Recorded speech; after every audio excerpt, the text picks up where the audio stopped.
Erica with the St. Johns County Public Library System. Specifically, I work at the Bartram Trail branch, and today I am bringing you a team craft.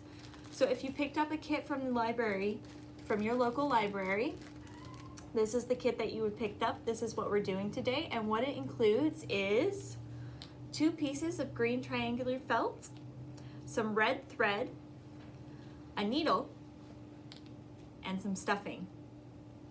All right. So that's what this is inside this kit, and this is what we're making. A cute little Christmas tree plushie, right? And what I'm going to be showing you to do today specifically is I'm going to show you how to do the knot. Now, I've only just started learning how to sew myself, so I'm not sure if this is what you would call a colonial knot or a French knot. I think the difference is like how many times you twist it. I twisted it 3 times, so you tell me if you know. And then also a running stitch along the sides. And so I'm going to show you how to make the knot and how to do the running stitch and to make this plushie. But please feel free to make it your own. If you have different colored embroidery floss besides just the red, absolutely throw those colors in. Maybe add a little yellow star at the top, or make a trunk for your tree. Put on some sequins, try some different stitches.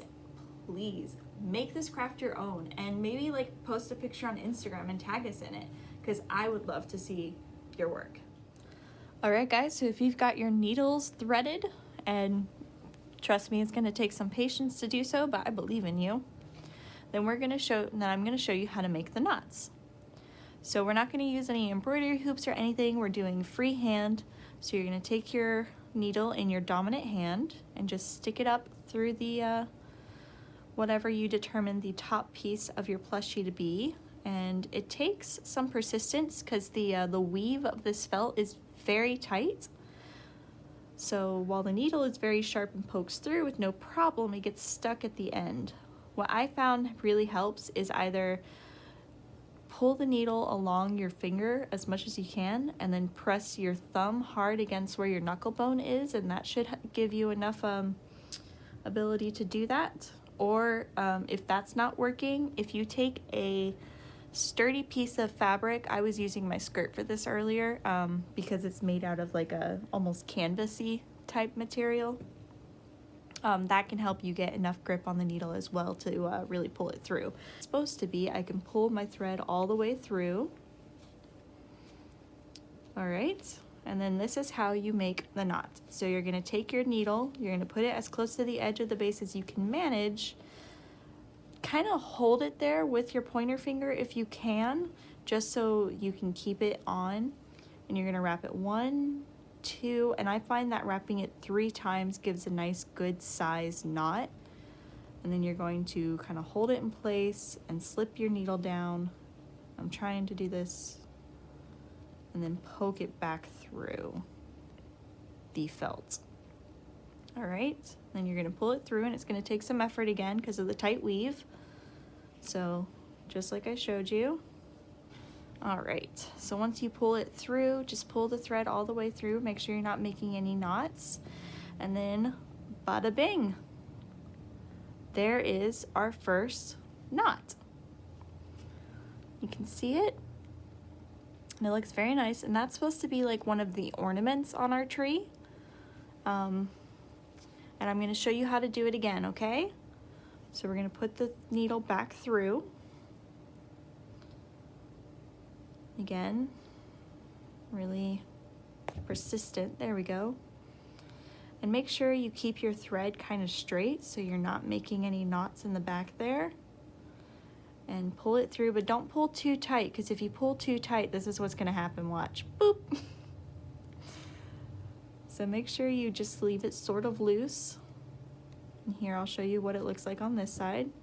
Just sort of loose, but snug. All right, and we're going to do that loop-de-loop again, okay? So 1, 2, 3, and look, I'm already doing it different than the way I showed you the first time, but that's okay. And you're going to put it through as close to the base as you can. And then, oh, I got it through pretty easily that time, so it's actually going to look right this time. and it's very loose. So you see the difference there from when I did it from farther away than when I did it real close to the top. So when I did it from farther away, it made a very loose knot. It's still very loose, whereas this is very nice and tight. And you know what? I think this still looks fine as a Christmas tree ornament, and it gives it a little bit of diversity between the two. But now you get to see sort of the difference between doing it really tight and kind of loose. And so I'm going to show you one more time a French knot, and here comes that persistence again. There we go.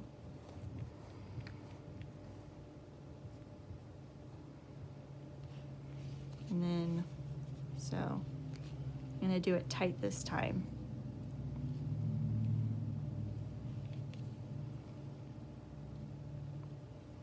And it's probably going to take you a couple of tries of doing a French knot before you're really comfortable with it. But that's how you learn, by doing things over and over and over again and being persistent. And you're never always going to get it right, even once you have learned. But what matters is that you keep going. There we go. Persistence. That's the word of today. There we go. See? Isn't that nice? All right, so now that I've made a couple of knots for you and shown you how to do it, I'm going to show you how to do the running stitch now. And what I'm going to do is I'm going to knot off on the back here with my knots, and then make a fresh knot on the end of my line.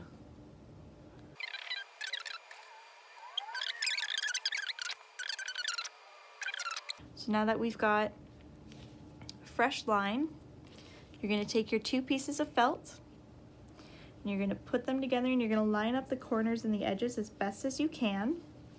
If you have the equipment to do so, perhaps put some of those pins through them to hold them in place. I don't have any of that fancy stuff, so I'm just going to hold them together with my fingers. And it's not going to be perfect, but it'll be good enough. I find imperfections pretty anyway. That's what makes things unique. And what I did was I put it through only the top half so that the knot is hidden underneath. Then you're going to hold it together again. And for our running stitch, what you do, and I hope you guys can see this pretty clearly, ouch, I just poked myself again, is you're going to go down through, and you can turn it over to make sure that it's on a good even length. And then you have to be even more persistent because now you're pulling it through 2.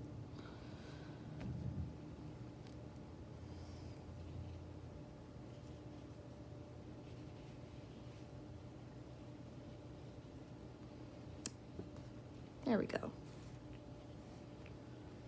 And you're going to pull it through. Not too tight, because just like with the French knots, we don't want to cause it to bend together like that.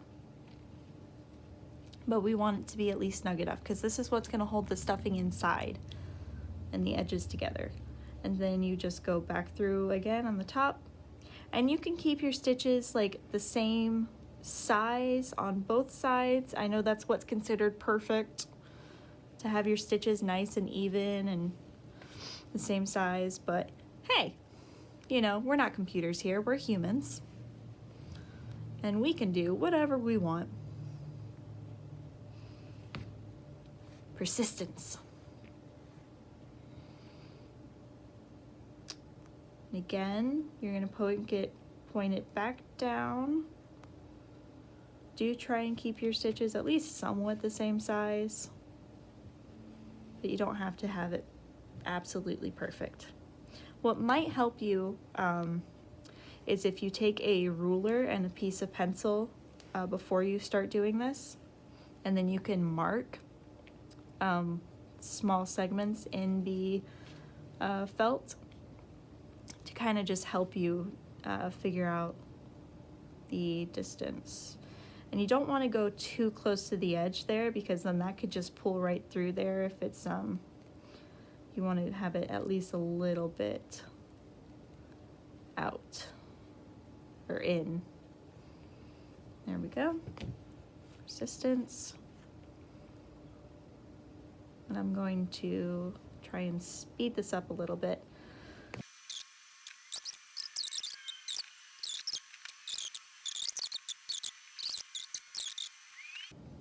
All right, so what I'm gonna do is I'm gonna get to this corner here, and then I'm gonna show you how to navigate corners.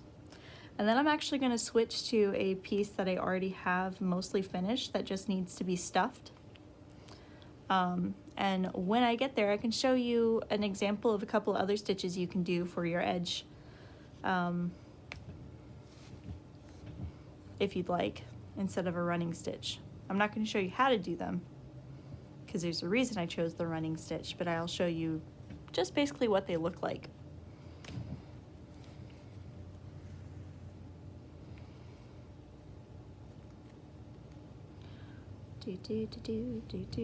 All right, as you can see, I'm at the corner here. And so what I'm gonna do is I pulled through, right? And I'm gonna go, as on the back side, I'm gonna go pretty close to the edge there, like that. Ouch. And I'm gonna pull it through.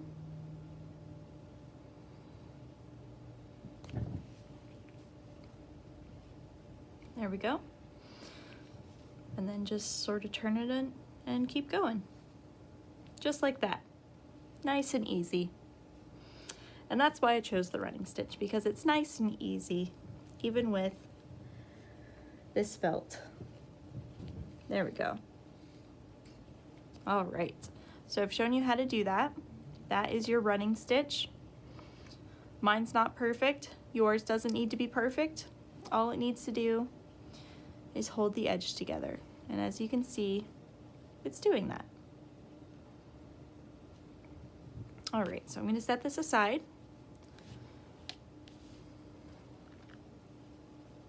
Okay, so this is one that I had done earlier when I was still trying to figure out what stitches exactly to do.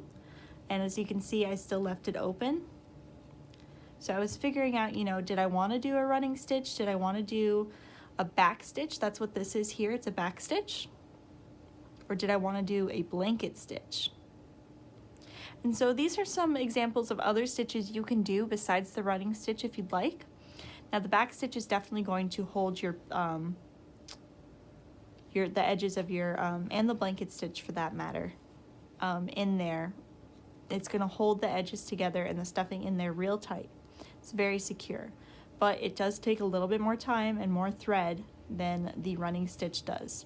Now while you definitely have enough thread from this craft to do those two stitches, I chose the running stitch simply because it was just a little simpler.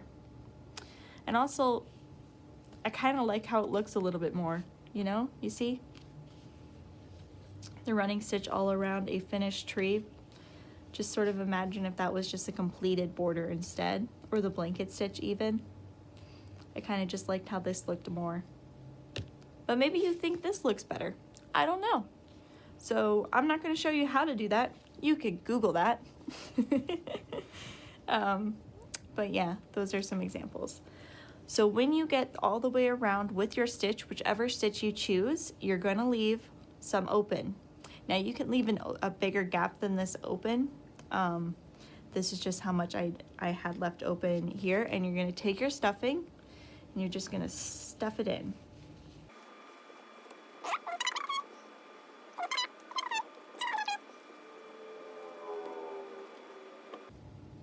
And there you go, you see? Now it's all nice and plushy and soft. And all we gotta do now is just finish that off, and I will show you real quick how to do that. So we got our stitch, our running stitch, because like I said, I'm not gonna show you how to do the other ones. And be nice and persistent.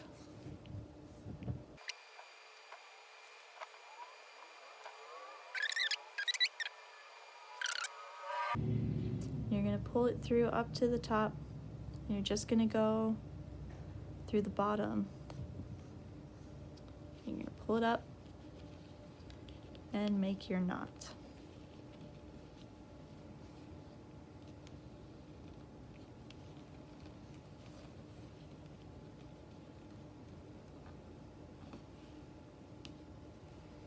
And just sort of tuck it in there.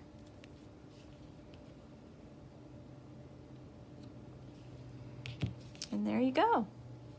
That is a finished little Christmas tree. So if you did everything exactly like I did, yours should look something like this. A nice even spread of the knots, and then a running stitch all around, and it nice and plushy and stuffed through into each corner. All right guys, thank you so much for joining us for this craft today.